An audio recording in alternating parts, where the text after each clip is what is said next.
కాంగ్రెస్ పార్టీతో సహా. మరి మాలలు వ్యతిరేకిస్తున్నారంటే దాంట్లో వాళ్ళ స్వార్థం ఉంది. డాక్టర్ బాబాసాహెబ్ అంబేద్కర్ గారు షెడ్యూల్ కులాలకు రాజ్యాంగంలో 15% రిజర్వేషన్లు ప్రవేశపెట్టారు. ఈ 15% రిజర్వేషన్లు అనేవి ఒక మాలల కోసం ప్రవేశపెట్టినటువంటివి కాదు.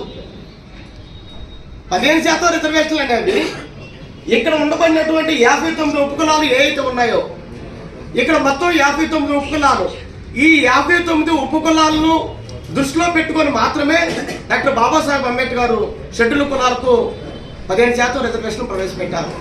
మరి బీసీలో ఏబిసిడి వర్గీకరణ ఉంది కదా, మరి బీసీలో ఏబిసిడి వర్గీకరణ ఉన్నప్పుడు మరి ఎస్సీలో ఏబిసిడి వర్గీకరణ ఉంటే తప్పేంటి? అది రాజ్యాంగబద్ధమైనటువంటి అంశమే కదా. మరి అంబేద్కర్ గారు ఆనాడే చెప్పాడు కదా, ఈ 15% రిజర్వేషన్లు అనేవి ఈ షెడ్యూల్ కులాల్లో ఉండబడినటువంటి 59 ఉపకులాలకు ప్రవేశపెడుతున్నారని చెప్పేసి, మరి ఎవరి జనాభా నిష్పత్తి ప్రకారం వారు పంచుకుంటే వచ్చే నష్టం ఏంటి? ఎందుకు మా సోదరు కులస్తులు వ్యతిరేకిస్తున్నారు? బీసీలో ఏబిసిడి వర్గీకరణ ఉంటే వాళ్ళందరూ కూడా ఐక్యంగానే ఉన్నారు కదా. మరి అలాగే ఎస్సీలో కూడా మరి 59 కులాలకు మా జనాభా నిష్పత్తి ప్రకారం డాక్టర్ బాబాసాహెబ్ అంబేద్కర్ అందించినటువంటి రాజ్యాంగ ఫలాలు అందరూ కూడా సమానంగా వారి జనాభా నిష్పత్తి ప్రకారం మరి మా వాటా మాకు అందాలనేదే మా నినాదం. ఈ 30 ఏళ్ళ నుండి ఎవరి అవకాశాలను దోసుకునే ఉద్దేశం మా దగ్గర లేదు. మాదిగలతో పాటు మిగతా 58 ఉపకులాలు, మా సోదర కులస్తులను పక్కన పెడితే మిగతా 58 కులాలు ఉపకులాల కోసం ఈ 30 ఏళ్ల పాటు మేము ఉద్యమం చేశాం. ఈ 30 ఏళ్ల ఉద్యమ ప్రయాణంలో ఎంతో మంది అమరులయ్యారు, ఎంతో మంది ఎన్నో త్యాగాలు చేశారు, ఎంతో మంది జైలు జీవితాలు గడిపారు. మేమే మా సోదర కులస్తుల అవకాశాలు మేమేం దోచుకునే ఉద్దేశం మాకు లేనే లేదు. మరి అట్లా అనుకుంటే మా సోదర కులస్తులకు దాదాపుగా 7.5% వాళ్ళకి వస్తుంది రిజర్వేషన్, 7.5 వస్తుంది. మరి మాకన్నా అదనంగానే వాళ్ళకి రిజర్వేషన్ శాతం వస్తుంది కదా. మరి అయినా కానీ మేము అంగీకరిస్తున్నామని చెప్పేసి మేము పెద్ద మనసుతో మేము చెప్తున్నాం కదా. మరి అలాంటప్పుడు మా సోదర కులస్తులు ఎందుకు దాన్ని వాళ్ళు అంగీకరించట్లేదు అంటే ఆ విధానంలో స్వార్థ బుద్ధి ఉండటం వల్ల, వాళ్ళు స్వార్థపూర్తిగా ఆలోచించడం వల్ల మాత్రమే ఈరోజు వర్గీకరణ విధానాన్ని అడ్డుకుంటున్నారని చెప్పేసి నేను తెలియజేస్తున్నాను. రుద్రపోగు సురేష్ మాదిగ, పద్మశ్రీ మందాకృష్ణ మాదిగ గారి నాయకత్వంలో మాదిగ రిజర్వేషన్ పోరాట సమితి ఆంధ్రప్రదేశ్ రాష్ట్ర అధ్యక్షుడిగా పనిచేస్తున్నాను.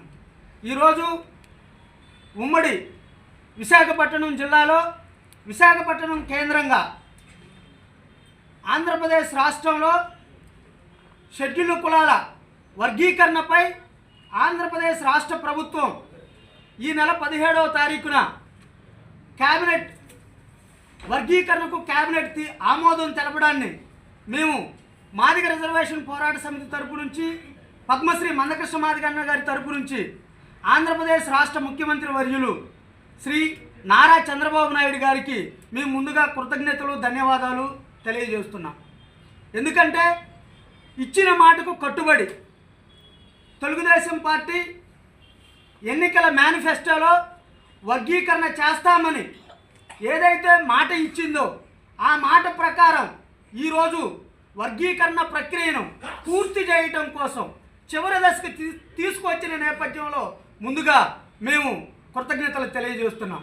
ఎందుకంటే దళిత కులాలన్నిటిలో అత్యంత వెనకబాటుకు గురైనటువంటి కులాలందరికీ కూడా మహాత్మా పూలే గారి స్ఫూర్తితోటి, భారతరత్న బిఆర్ అంబేద్కర్ గారి స్ఫూర్తితోటి, డాక్టర్ బాబు జగజ్జీవన్ రావు గారి స్ఫూర్తితోటి దళిత కులాలన్నిటికీ సామాజిక న్యాయం చేయడానికి ముందుకొచ్చినటువంటి గౌరవ ముఖ్యమంత్రి వర్యులు నారా చంద్రబాబు నాయుడు గారికి పద్మశ్రీ మందకృష్ణ మాదిగన్న గారి తరపు నుంచి, యావత్ మాదిగ జాతి తరపు నుంచి, అన్ని ఉపకులాల తరపు నుంచి మేము ధన్యవాదాలు, కృతజ్ఞతలు ముందుగా తెలియచేస్తూ ఈరోజు ప్రత్యేకంగా మేము ఒక విషయాన్ని గుర్తు చేస్తున్నాం.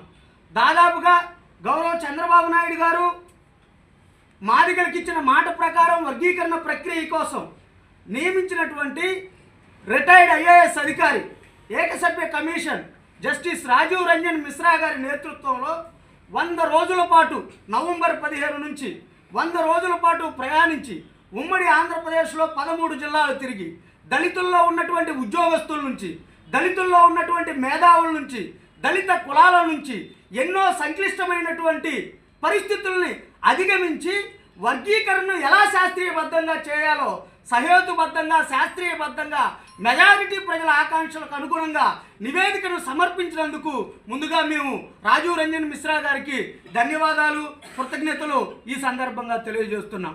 ఈ మొత్తం ప్రక్రియలో దళిత కులాలందరికీ కూడా స్వాతంత్ర ఫలాలు, రాజ్యాంగ ఫలాలు అందించడం కోసం మార్గం సుగమం చేస్తూ మాదిగ జాతికి అదేవిధంగా దళిత కులాలకు అండగా నిలబడినటువంటి పెద్దలు శ్రీ నరేంద్ర మోడీ గారికి, శ్రీ కిషన్ జీ గారికి, హోంశాఖ మంత్రి వర్యులు అమిత్ షా గారికి ఈ సందర్భంగా మేము ప్రత్యేకమైనటువంటి ధన్యవాదాలు తెలియజేస్తున్నాం. అదేవిధంగా తెలంగాణ రాష్ట్రంతో పోల్చుకుంటే ఏకసభ్య కమిషన్ నివేదికను అందచేయడంలో కానీ లేదంటే ప్రభుత్వంలో ఉన్నటువంటి మాలమాదిగలు వర్గీకరణ అంశంలో, ఈ సున్నితమైనటువంటి అంశంలో ఎటువంటి అపోహలకు, ఎటువంటి పొరపచ్చాలకు, భేషజాలాలకు కూడా తావు లేకుండా సమర్థవంతంగా నడిపించినటువంటి గౌరవశ్రీ నారా చంద్రబాబు నాయుడు గారికి, పద్మశ్రీ మందకృష్ణ మాదిగన్న గారి తరపు నుంచి, యావత్ మాదిగ సమాజం తరపు నుంచి ప్రత్యేకంగా మేము ధన్యవాదాలు తెలియజేస్తూ ఈ అవకాశం ఇచ్చిన ప్రింట్ అండ్ ఎలక్ట్రానిక్ మీడియా మిత్రులందరికీ కూడా ఎంఆర్పిఎస్ జాతీయ కమిటీ పక్షాన్ని నుంచి మా సామాజిక ఉద్యమ నమస్కారాలు తెలియజేస్తూ సెలవు తీసుకుంటున్నాం. జై మాదిగ, జై పద్మశ్రీ మందకృష్ణ మాదిగన్న.